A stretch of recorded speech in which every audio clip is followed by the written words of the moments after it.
So Lana, welcome to our lesson of today. I'll be discussing reverse income tax. Normally, we are used to the normal form of taxation whereby we are given the basic salary, the allowances, and expected to calculate the income tax, or rather the amount of money deducted from someone's money in a period of working by the government. So, but in this lesson, I'll be able to do what you call the reverse income tax, whereby you are given either the net tax or the gross tax and expected to determine a person's basic salary, or rather, you're supposed to determine a person's, an employee's taxable income. So, in this context, I'll be able to illustrate that using a question that is popping right on your screen. So, and the question reads, I'll help you read the question. The question reads, the table below shows the income tax rates for a certain year. So as the table pops on your screen, I believe you're able to see it, though I'll be able to push it to the right corner of your screens for further evaluation. We go now to the question that reads, okay, before I go to the question, it's good to note, or it's good to keep in mind, or rather it's important for you to keep in mind the rates at which the tax is being taxed, and also the period. Remember, we have tables that tax somebody's income per annum and others per month, and also you have to be able to know if it's taken in Kenya shillings or in Kenya pounds. So in this year, you are told a person by the name Mary Lynette paid net tax of 4312, or rather 4,312. This was the net tax. If you can remember, in our previous lesson, some of the terms I had to determine or I had to define. We had terms such as the net tax, and we also had terms like the gross tax. But in this case, you're given the net tax. We are further told her total monthly taxable allowances were 15,220. So she had allowances of 15,220. So these were total allowances. So I also remember in our previous lesson, I was able to define what is meant by the term allowances. We also told this person, besides other benefits, he is entitled to a monthly relief of 1,062. So we have 1,062 as relief, and I said relief is the amount of money that is deducted from the tax to waive the weight of the income tax. Every month, the following deductions were made.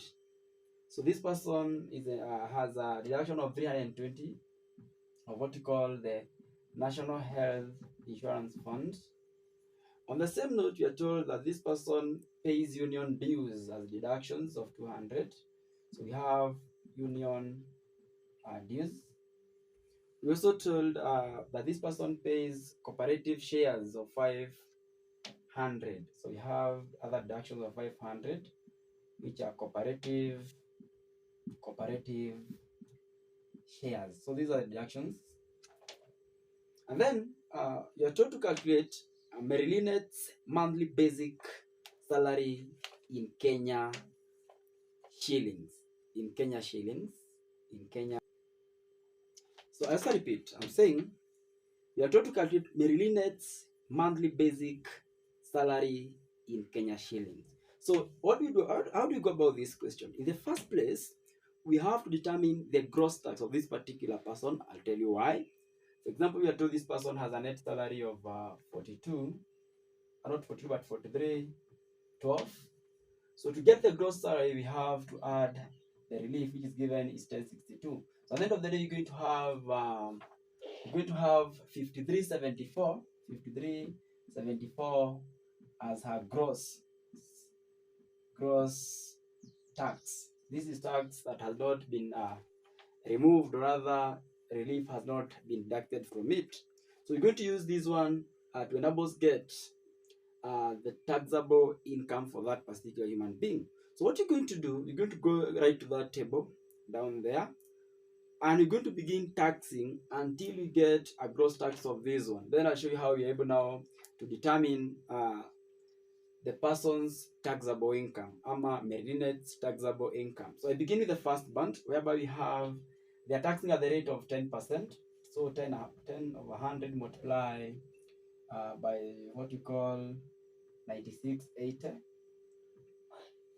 We also have in the second band, we're having 25, or not 25, but 15 over 100 multiplied by 9120.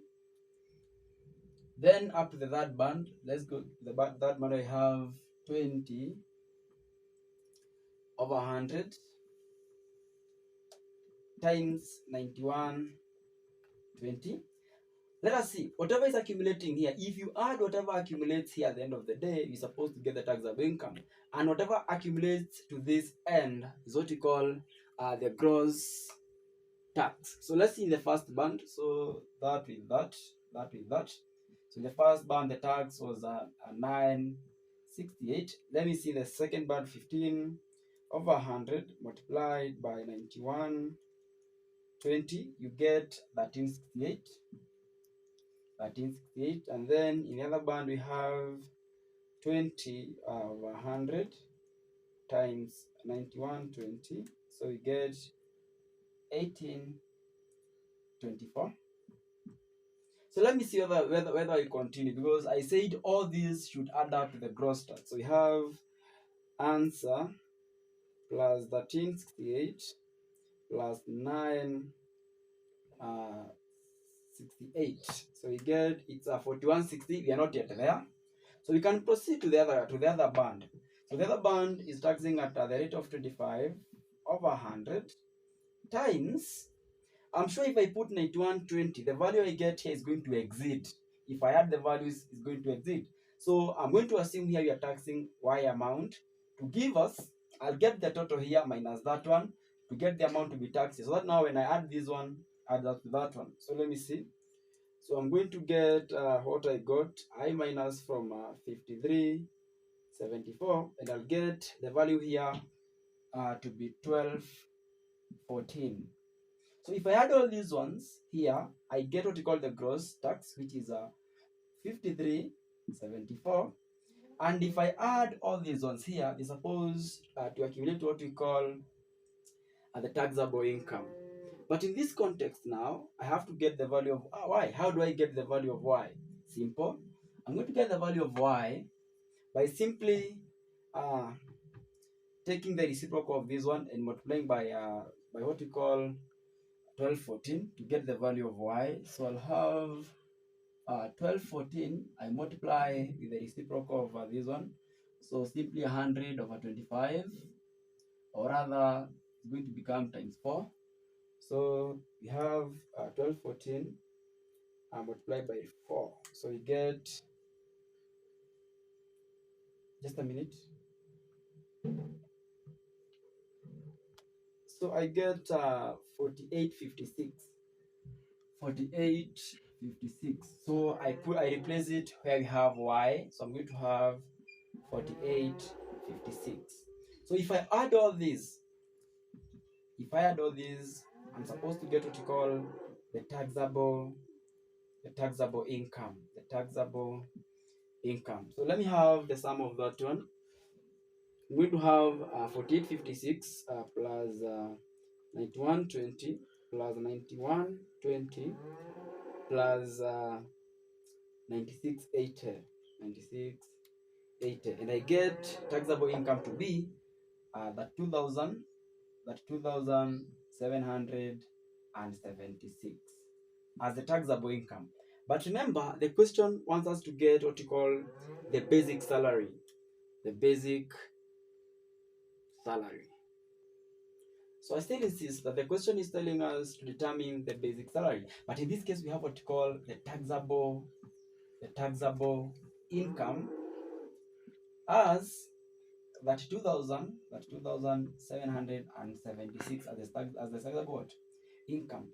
I remember in my first lesson, I said that we get taxable income. You get taxable income by taking the basic salary plus allowances. So hence, from this formula now, we can be able then to determine the basic salary by simply taking the taxable income. So I'm going to get the basic salary by simply taking the taxable income I less the allowances. I less the allowances.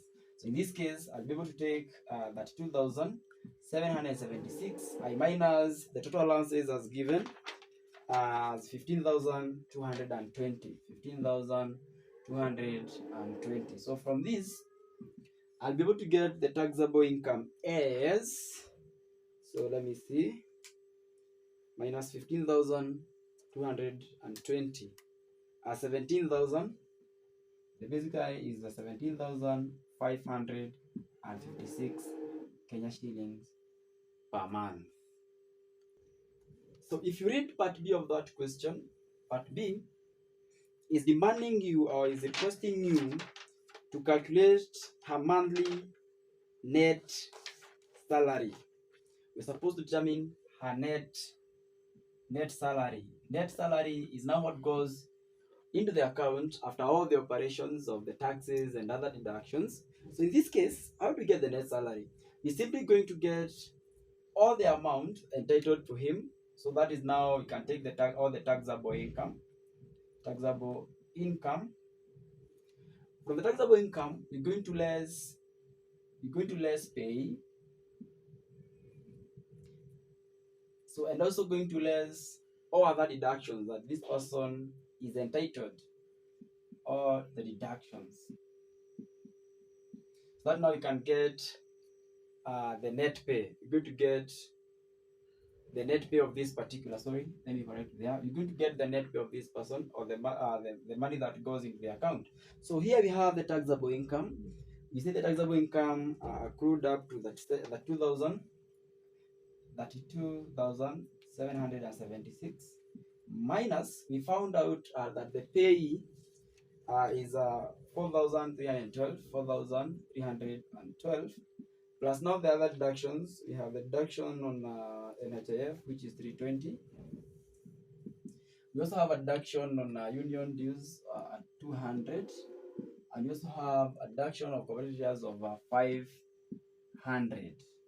So let me get this total. So that now after we take this minus this total, we get the money that goes into her account. So let's see the total deductions. We have 4312 plus 320 plus 200 plus 500. So we get these as 5,000. Yeah, 5,320. 5,332. Sorry, that one. So I minus from this one. So you have 32,776 minus 2,335. So let me see what I get. So minus 32. So 32,706 minus 5,332. So we get her net pay, her net salary, to be 27,444, and you get your 10 marks. You may leave your comment down there for further clarifications on where maybe you didn't understand. Otherwise, till next time, that's how we calculate the reverse income tax, whereby we use the pay, or rather the tax, to be able to determine somebody's monthly or annual income. Bye.